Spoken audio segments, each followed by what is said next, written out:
As a lot of you already know, we did our second podcast episode with Sir from the Knights Guild. Huzzah!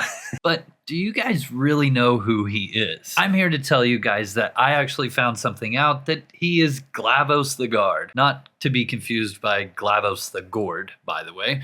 But he's that guy that just sits there in Shelter Island in the dungeon, protecting all the new players and people training their new characters from all the Mongbats. He actually started out with 0 fame and killed Mongbats all the way to Lord. That's right, he got Lord title sitting right there in Shelter Dungeon. But today, guys, it was really exciting because right after episode 2 of the Pwncast, he actually took me on a tour of Hailstone. That's the town that he talked about, how he has a dream to build it up into a marvelous role-playing live city. He did also make sure to tell me afterwards that he forgot to show me a few of the things. I'm going to read it real quick just so you guys can see. He says, I forgot to show you the tailor, stable, carpenter, Fletcher, and our vendor mall. Everything behind the castle. So with that, guys, I'm here to show you most of the city of Hailstone. Guys, sit back, grab yourself a beer, and let's go on a tour.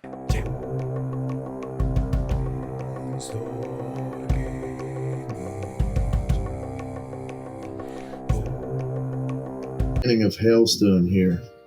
Okay. So, like I was telling you, we try to create a shop for just about everything that you would find in a town. Being that there's a certain array of miscellaneous items too, we tried to create a space for those as well. So, entering the town here, near the docks, this first building is one of our only locked up buildings. It's our shipyard, this wood building here. Now, this is where we do have an ocean presence within our guild, and because I don't personally do any boating or anything like that, from what they all tell me is that when you come back with from a voyage on the ocean and you have your spoils, it's kind of a process depositing and organizing everything. So it's one place that they still thought that we needed to keep security up, just so that somebody's not hiding inside or can't rush in and gank you while you're at a vulnerable position to be PK'd and taken from. Because we do want people to come, but we're not trying to set ourselves up for griefing or failure in that sense. So this is where we call them our sea dogs. The sea dogs operate from. And being that we're next to the docks here, right across from it, you can see is our map maker and our shipwright. So if we take a walk inside here, you can see that we put some effort in decorating to make it seem like, a shipyard or a shipwright.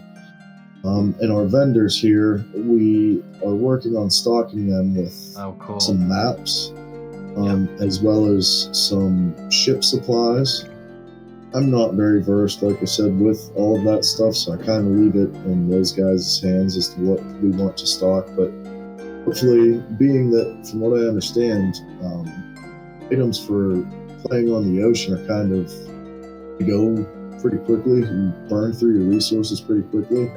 I'm actually expecting that if we can keep this one stocked, it'll probably be a pretty hot vendor, because I don't see a whole lot of vendors out there that are selling just specifically ship supplies. So a lot of these buildings that you'll see, we have vendors in them. They're started up. This is not exactly what the end result will be.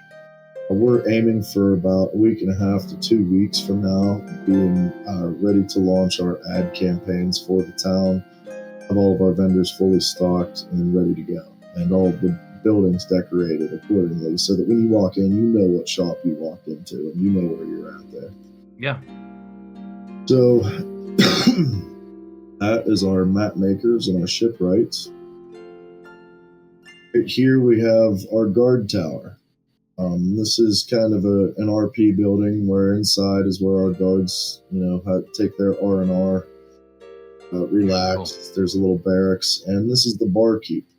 So if we give him some gold, he should tell us some of the key. He can't accept such a large tip. Never actually tried to tip a barkeep to know. Well, we won't even take 100 gold. Try 10 gold. There we go. So is his text available to you whenever I give him gold? Unfortunately, it just does just to you. It looks like because I didn't see it. Yeah. If you drop him some gold there, I'll give you a tip on the key phrases you can say. Think thee, say quest, hail, or huzzah for more information. Okay, so I'll say huzzah. Huzzah. Oh, I need the exclamation. Huzzah for the glory of the Knights Guild. Huzzah. Hail. If you want to join Knights Guild, perfect. And then I'd like to say quest, but I don't think. Oh, it did work. Okay, good. My Q key is a hotkey, and it won't usually do it. But there will see Craig on the roof to take on a quest of virtue. All right, I'm gonna go up there on the roof. Dang, I didn't realize there were so many levels. Dang. All right. So would I just say quest? Nope. He's actually a vendor. Oh, okay.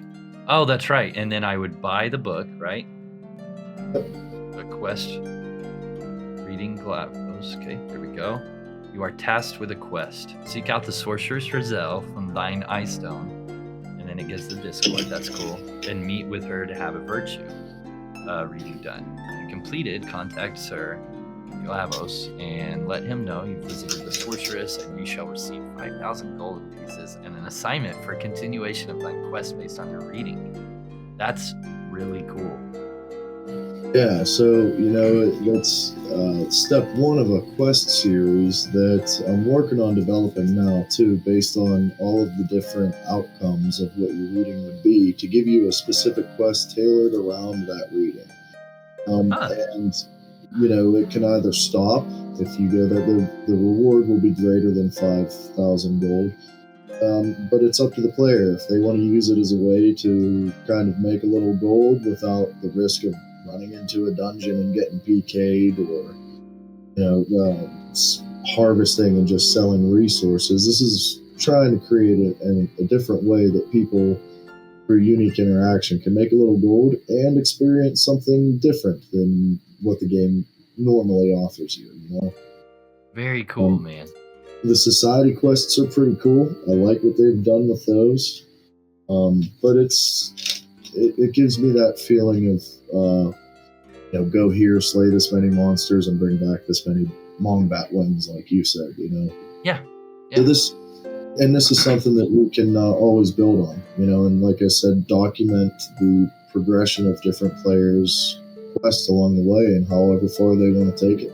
Yeah. So at the same time, for us being the quest givers, this is something that we can work towards to always gather more rewards. The rewards might not always be the same for various and different quests, so you never know what you might get, and we want it to actually have value to the players. So we don't want to just give them 100 gold and throw all their time and effort. We want them to actually get something rewarding out of it, as well as the experience. That's awesome, man. Yeah. So that's this building, which is mainly just a roleplay building, among all the other shops here. So, these here are the docks. This is a cool little area that was pretty bland before, but they've created nice little new features to it, and we actually have an ongoing quest here where it's going to turn into an RPVP event on tomorrow, actually, where orcs had been smuggling nightshading these crates through the docks up to the pond that is up the mountain to the north. And if we don't stop them at this RPVP event, they're going to poison our water supply, and ale will not be available for a good few weeks until we can do another quest to purify the water source that we make our ale from. Hailstone's finest. That's awesome. So, cool little things like that just having cool and in-depth environmental tools at our disposal, we can generate unique content from that actually has an effect of some level or another on the gameplay in the guild. Totally. So I've always liked that with the roleplay events, how it ends up creating a story. You know what I mean? Yes. And like an actual, like, if then, just like what you said. You know? Exactly, and that's one of our goals, is so that, you know, it has meaning to it. It gives it purpose. If we don't succeed, then this is going to happen. If we do, that means something for the other guild too. Yeah. You know. Yeah. So, so now we've coined a couple areas around here that we again try to utilize. So this is Oath's Bridge. This is where all of the knighting ceremonies take place, and the reason that we picked this area is we have our new recruit who has reached squire rank and earned enough marks to be in the rite of passage for knighthood. They start on this side of the bridge, and during the ceremony we have them cross the bridge to symbolize crossing into a new life of knighthood and taking up the Oath of the Virtues, which is to uphold the 8 holy virtues and protect the weak and the innocent. And that is what makes us a true blue guild. One of the things branching off of that has always kind of been a challenge is the fact that we are a true blue guild. We don't allow or encourage members to have alternate characters that are PKs. We want guys to have the mindset that if there's a challenge before us, we will figure out a way to beat it without resorting to nefarious or dirty tactics to get even, so to speak. Mm-hmm. One of the big things, and this I've experienced this in the past, to where, you know, you can win a fight without even drawing blood sometimes, and that goes back to the old phrases of like the pen is mightier than the sword, and you know, the tongue is the deadliest weapon type of thing. If you know how to wield your weapon properly, you can dismantle any kind of threat one way or another with enough wisdom and righteousness on your side. If it's not heated, anger isn't controlling you, or revenge isn't what you're actually seeking. If you're seeking a real solution and resolution, there's many ways to go about doing it. Yeah. So, because it's kind of almost impossible to do with, you know, like a lot of these guilds use blue characters to wall of stone you in a dungeon and get you killed and dry loot your body. That's just a common thing that happens in the game, and a lot of our members end up getting upset. So we tell them, well, here's the one exception we'll make. If you join the Orc Guild, the Brigands, or Vile, you can make a red character there, only because the level of responsibility and accountability that they have on the way that they PK is at least honorable to some level, where it's not just Zerg crew jumping in to wipe everybody out, take all the loot, and then res kill you and grief you kind of thing, you know? Right. That's one option that they have if they want to try it out, because we're not, you know, we're not such loyalists that if you were part of another guild, especially a roleplay guild, that you're not allowed to join kind of thing. If it's in the roleplay community and you fit better with them, or even half the time that you feel like playing out an evil character, we're just glad you're in the roleplay community still, like I said. So moving on, this one is going here. We have yet to set up. This is going to be our provisioner shop. We have a few contracts on the ground that we plan on stocking provisioners with. This is going to be more geared towards trying to buy up from vendors commodity needs for things like arrows, rags, empty bottles, stuff like that you often find vendors empty of when you go into towns. Now, whether we're going to be draining those vendors to supply our own or not, it's kind of an angle that should help bring people here to know, oh, Hailstone has a provisioner. They sell commodity goods, 5,000 regs that I need right now. Come here and buy them. And while they're here, hopefully shop around, hopefully run into somebody else, and have more than just a shopping experience. But if that's all that it becomes, that's okay. Hopefully that we can provide the demand that people have for the resources needed. Yeah. So down here, this is Rizelle's the Sorceress. This is her gypsy wagon for her readings. It's funny, I didn't know that you could actually lock doors that are public buildings, and somehow Roselle has a key that locks this building up. Yep. So, but that's okay because we advertise contacting to set up a meeting, and it's almost neat that it's, if you really want to get inside and have a look around, gotta set up a reading. So then down here, this is some buildings that we have. This is just a residence for right now. That may change. But this is one of the borders of the town along the swamps here. So this building here, this used to be our old headquarters. This is now the Defenders of Steel. They were an old ally. They owned some land in this area that we wanted to obtain. They're actually mainly a German guild. We had one of their members join us, and we thought, you know what, they're a really small guild. They seem like good guys. They have a cool name. So let's try to make them a little trade here where we told them we'll ally with you guys, we'll work together, and we'll help you guys find a new headquarters if we can buy some of the space off you. With the understanding that when we graduate from this place, we'll give you the old headquarters when we move to our new castle. So this was kind of their inheritance that was promised to them. But they stick true to role-playing with us and have agreed to be, part of the town here. They had one more building, but they actually sold it to us recently. So this one's kind of just a standalone building that doesn't serve too much of a purpose in terms of the town outside of it houses another guild that is going to be interactive whenever you do visit if you see them. Cool. So yeah, they're a group of good guys. So here's our blacksmith. This is the polished bassinet, arms and armor. So inside, again, we have vendors here that are going to sell specifically blacksmithing only gear.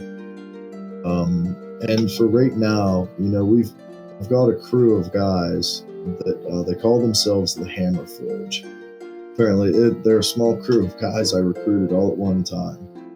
And they like to do the townspeople type thing on any MMOs that they've played, where they want to create a town and stock it with wares and vendors and create an RP-like atmosphere with their decorations. And I was like, dude, you guys, I can't believe I found you. Just like the day that I found them, I was at work, doing my thing, and in my mind, I'm just thinking, man, we got this big town we're building.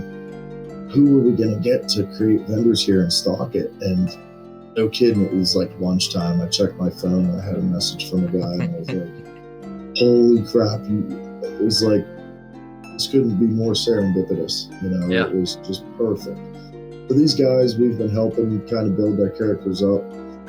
They've been with us for about a month and a half while this project was really getting underway and helping boost them up. So as they're still progressing with their characters, they're nearing the maximization of their gathering skills and being able to obtain some of the high-end resources to be able to stock these vendors with top-notch gear all the way down to the basics. So I don't know upstairs. Yeah, it looks like he's still working away up here.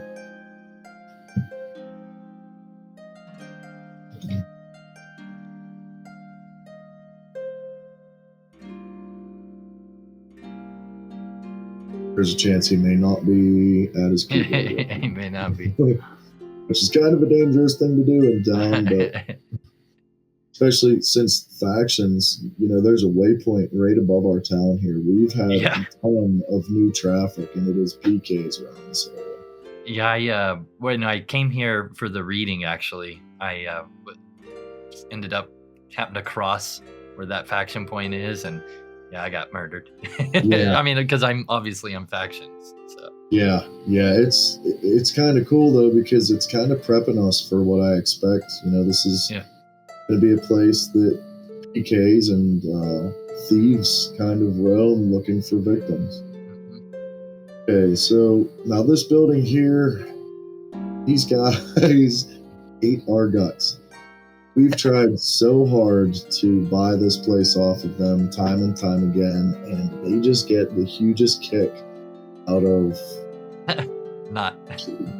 out of not selling it. And they think that we have some kind of special pull with staff here, and that we've had staff kill them in their houses, when really what happened, we have one guy, Elaine. I don't know if you know much about his story arc or not, but he and Busuf completed the Weeping King quest that was going on in game. It was like a puzzle there. Yeah. And both of them were like plagued with this curse. And Elaine randomly has these spells where his body contorts and his bones pop, and the next thing you know, there are monsters spawning everywhere. And the undead come out of nowhere. And I think the spawn radius sometimes goes beyond the walls of our houses, and I think that while they were inside, they got killed by some AoE spells and some monsters that spawned inside. And they thought that we asked staff to like troll them. So they hate our guts so bad over it. So they named their house the Hailstone City Hall, and we're like, all right, well, we'll just roleplay with it. We have yet to decide if this is, what we really want to coin this place. It's the place where the beggars and bums live. It's the place where the lowlives live.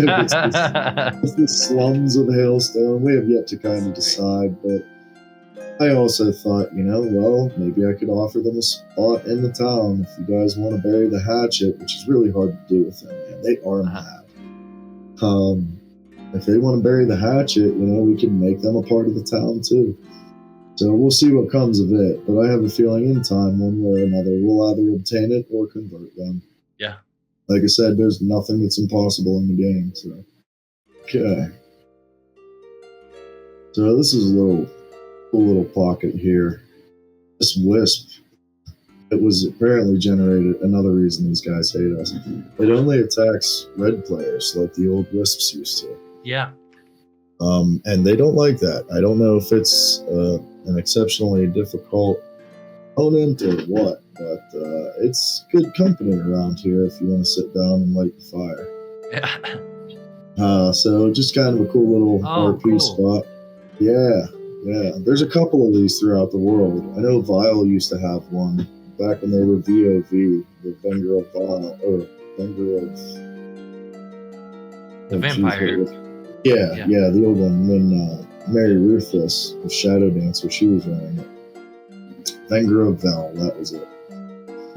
They had one of these too. They're cool little things that give you a good reason to plop down, share an ale, and tell stories with your guild mates or guests. So then, if we work our way up here, getting closer to Hailstone Castle, that's what's right above us here, and this is where you'll always see knights inside. But here is our tavern. This is where we host the tavern nights. Everybody's welcome, red or blue. And we have a policy too, where if reds show up, we all team up to kind of try to fend them off. If blues show up to kill the red RPers, we ask the red RPers to go upstairs, hide, and we will keep the blues at bay. Either evicting them or banning them if we have to. So up here is the little stage for entertainment and some live performances. One of which was the band Plate Man that I had started up a while ago. That we actually did a couple concerts. One was at UO's headquarters. They had set up a stage for us up on the roof, and it was cool because we timed it to where we had everybody that was present join in to a voice server that nobody could speak, but it played music. And we had an old player, I don't know if you know him, Carl Dellenden. Yeah. Dellenden. He actually wrote some super awesome metal versions of all of the old UO town songs. That's great. And it was so cool because, Plate Mail, we wanted to be like a heavy metal kind of band. So we played that while putting on a performance in game, and we had people running around and stage diving and people stripping and stuff. I mean, it was pretty cool and a lot of fun to put on for the guild. Carl, that's Forest of Wires, right? Exactly. Yep. I think he's actually. I don't know that he's on Outlands. I think he's still on UO forever. He's a dedicated player there.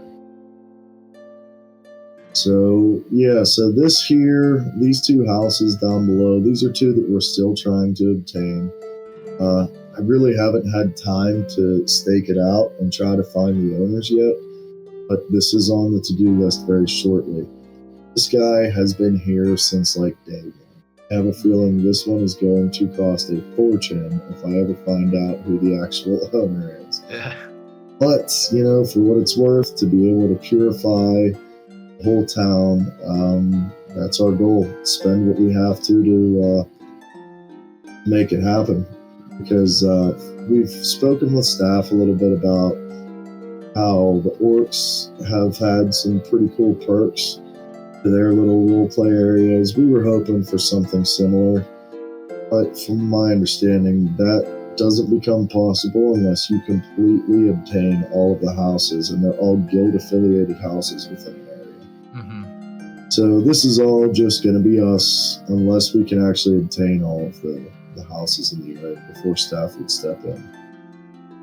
And this is kind of where that idea for more tools to create player towns kind of stemmed from.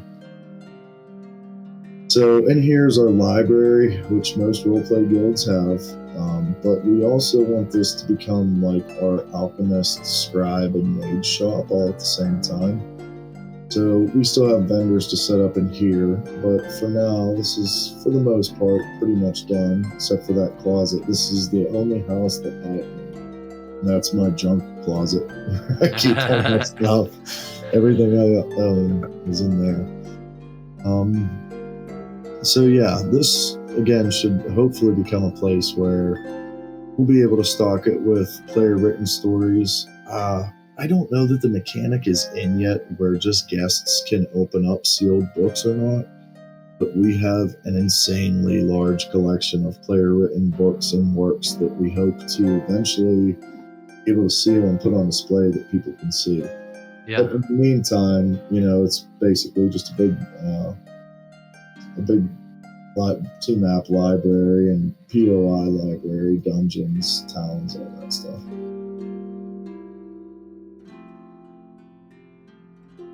So if we go up this way,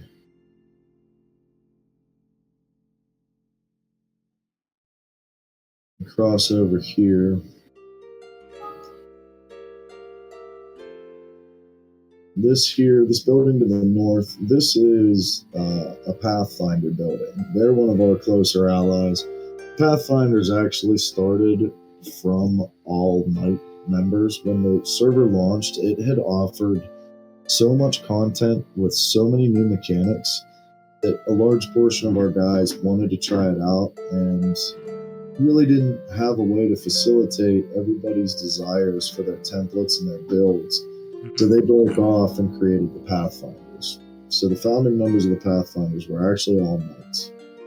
And it was kind of cool because that was kind of an ally that we had in them just from the get-go, knowing that their roots were Knight roots, the things that we believed in, they believed in, and they still hold on to. Yeah. They're one of the other, true blue guilds there that through a lot of time, we've built a pretty good relationship with, and they're a strong ally. They're one of the only guilds out there that I know that if it came down to it, they would stand firm on the beliefs of virtue and the true blue approach to the game. Yeah, that's good. That's cool. So here's our tinkerer and jeweler. You find all of your tinkering supplies in here, and eventually jewelry.